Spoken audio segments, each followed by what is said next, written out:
Շնորհակալ եմ, մի քանի հարցեր ունեմ, պարոն Ավինյան, ձեզ։ Առաջին հարցս վերաբերվում է կարմիր գծերին։ Տեսեք, տասնապատիկ թանկացավ կարմիր գծերի գինը, բայց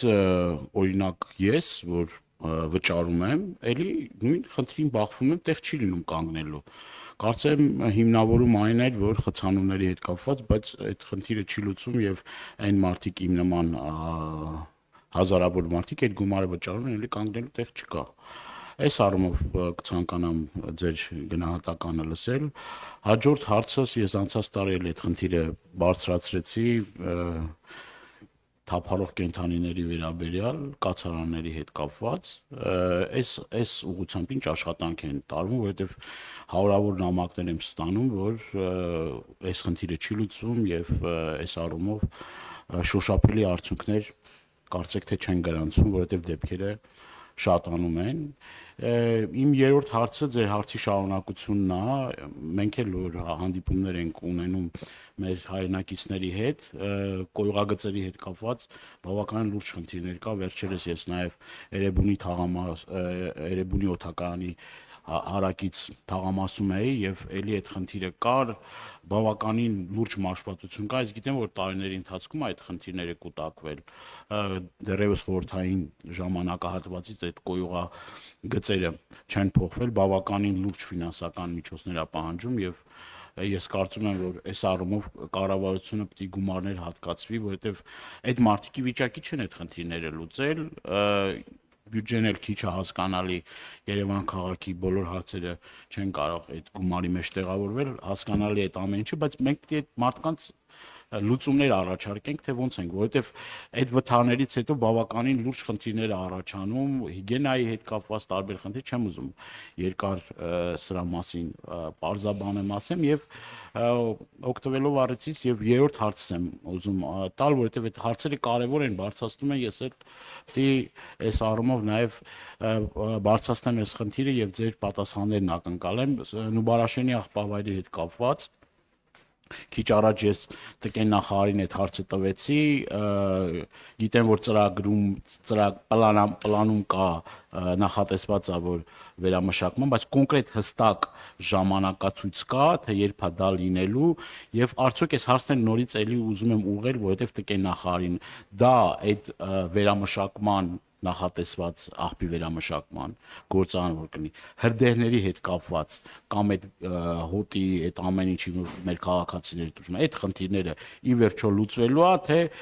ժամանակին նաև ինձ փորձագետները փոխանցեցին որ կար այդ գազի հետ կապված այդ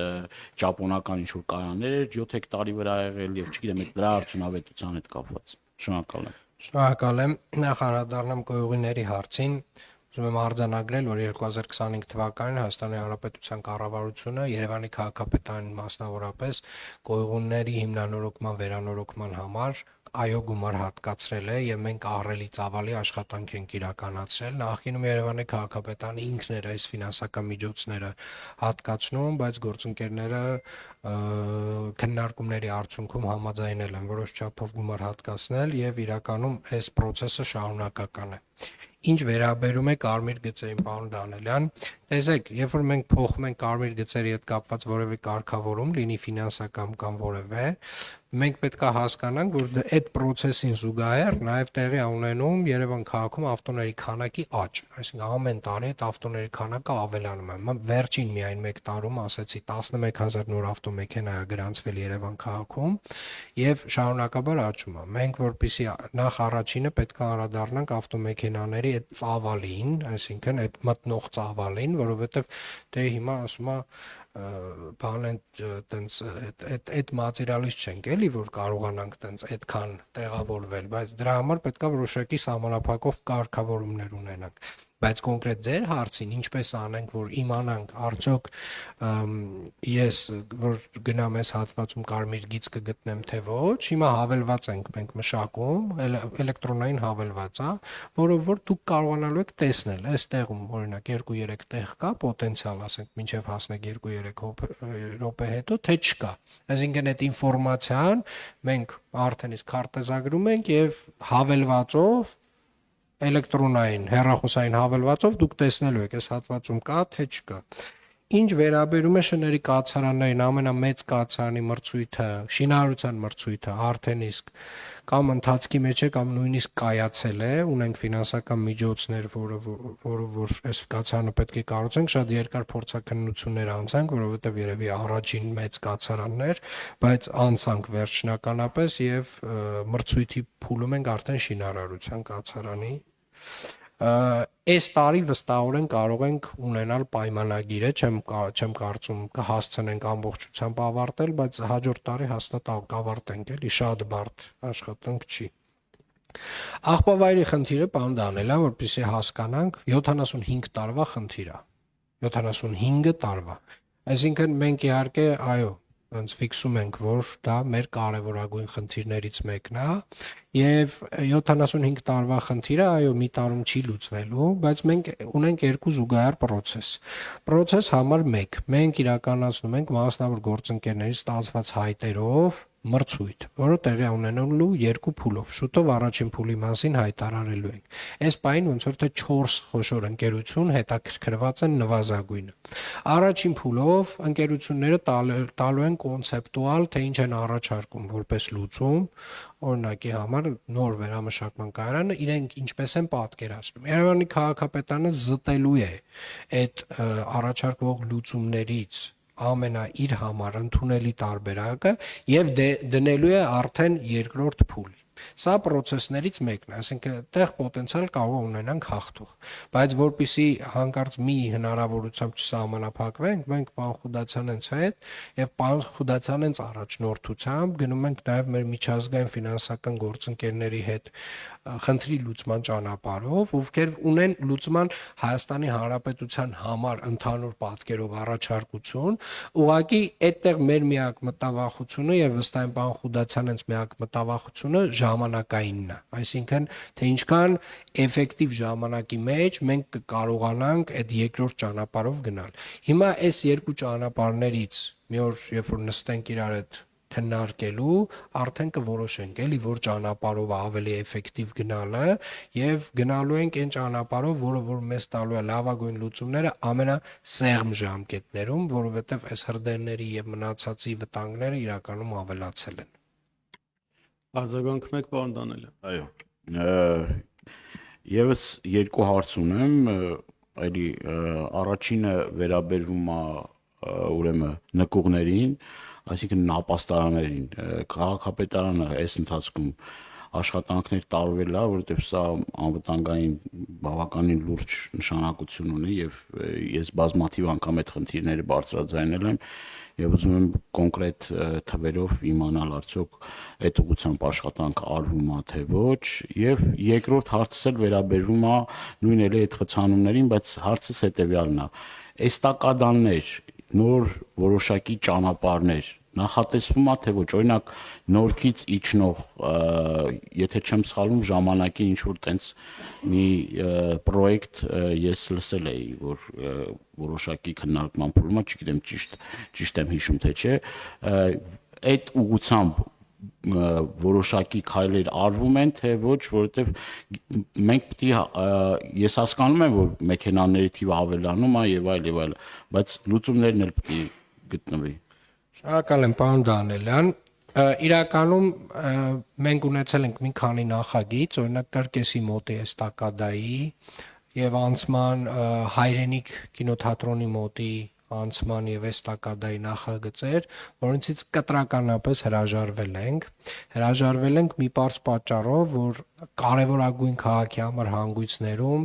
3-4 տարով մենք իրականացնելու ենք շինարարական աշխատանքներ եւ երբ որ նայում ենք պոտենցիալ արդյունքները, թե ինչ կստանանք դրա վերջում, մոտավորապես ստանալու ենք նույն իրավիճակը, ինչ որ հիմա ունենք, որովհետեւ ավտոմեքենաների քանակը ավելանալու էր։ Այսինքն ու նաեւ հաշվի առնենք, որ այդ կարևոր հանգույցները քաղաքային միջավայրի կարևոր հատված են։ Այդ էստակադաներով մենք ամբողջական այդ քաղաքային միջավայրը դարձնում ենք տենց մոտավորապես մայրուղիային միջավայր։ Օրինակ բարեկամության հանգույցի էստակադան, այո, շատ օգնում է ավտոտրանսպորտի տեսանկյունից, բայց ամբողջ այդ մարդկային եւ հետիոտնային միջավայրը կարելի ասել այդտեղ քիչ մը աղավաղվել է, եթե թույլ տաք այդ գնահատականը տամ, բայց օրինակի համար մենք ունենք Իսակով Արշակունյաց միացնող ճանապարհը, որի մրցույթը կայացել է, նաև շինարարության մրցույթն է կայացել, մեր ծիգը իրականացնում է այդտեղ փոխհատուցումներն է տալիս, մի քանի հատ դատական գործ ունենք, բայց բավականին արագ է process-ը առաջ գնում, եւ մենք ամենայն հավանականությամբ նույնիսկ տենց եթե չասեմ այս տարի, հաջորդ տարեսկզբին ինտենսիվ շինարարական աշխատանք ենք տեսնելու Իսակովը Արշակունյաց ճանապարհին միացնող, այսինքն բոլոր այն հատվածներում, որտեղ կա այդ հնարավորությունը, մենք գնում ենք այդ ճանապարհով։ Բոլոր այն հատվածներում, որտեղ արդյունքը լինելու է շատ անորոշ, մենք հրաժարվում ենք այդ ճանապարհից։ Ապաստարանների մասով է, պարոն Դանելյան։ Գյուրջանը, պարոն Դանելյան, Գյուրջանի ճանապարհը նախագիծը արդեն վերջնականացման փուլում է եւ հաջորդիվ, որպեսզի հասկանանք, նոր-նորքից մենք նոր մարաշով իջնելու ենք ուղիղ, հասնենք Միասնիկյան պողոտա, հաջորդ փուլով էստակադայի խնդիրը պետք է լուծենք ավելի ներքև Գազանանոցի հատվածից ավելի ներքև էստակադան լինելու է բան չհասած են մեր Սարալանջի կամուրջ չհասած հատվածում, այդ հատվածում է լինելու, բայց առաջին փուլով գնում ենք դեռ ճանապարհի կառուցման ճանապարհով։ Ապաստարանների հարցը 2022 թվականի վերջին մենք քաղաքով մեկ ամբողջ քաղաքով մեկ իրականացրել ենք գույքագրում մեր եղած ապաստարանների, որոնք որ նորմատիվով կարող են որպես ապաստարան ծառայել, բոլոր դրանք մաքրել ենք, բոլոր նրանք, որոնք որ նկուղ են, բայց ապաստարան չեն կարող ծառայել, այդ շենքերի բնակչությանը տեղեկացվում է, թե իրենց ապաստարանը մոտակա որն է, որը լինում է դպրոցը, մանկապարտեզը կամ համապատասխան մեկ այլ վայր, որը որ ունի այդ նորմատիվային հնարավորությունը։ Շնորհակալություն էլի հարցեր։ Պարոն Ավինյան, մի կարճ կուզենայի անդրադառնալ, թե տրանսպորտի բարեփոխման ոլորտում ազգային ժողովի կողմից ընդունված այն օրենքը, որը առանց տոմսի ուղևորներին վարչական պատասխանատվության է ենթարկում, ինչ ա տվել, եթե ունենք վիճակագրություն, ինչ ա տվել այդ նախագիծը հարցի լուծման առումով։ Ավտոբուսների մասին էր, չէ՞, խոսք տրանսպորտային։ Պարոն Ղալումյան տվել է այնց մոտավորապես մեր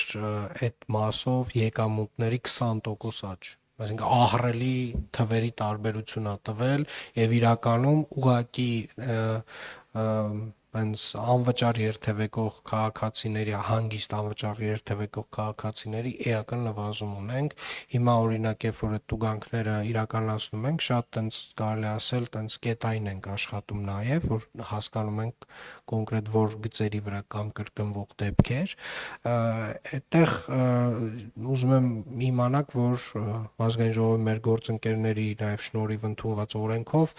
մեր եկամուտների մի ահռելի մաս հիմա գալիս է քաղաքին։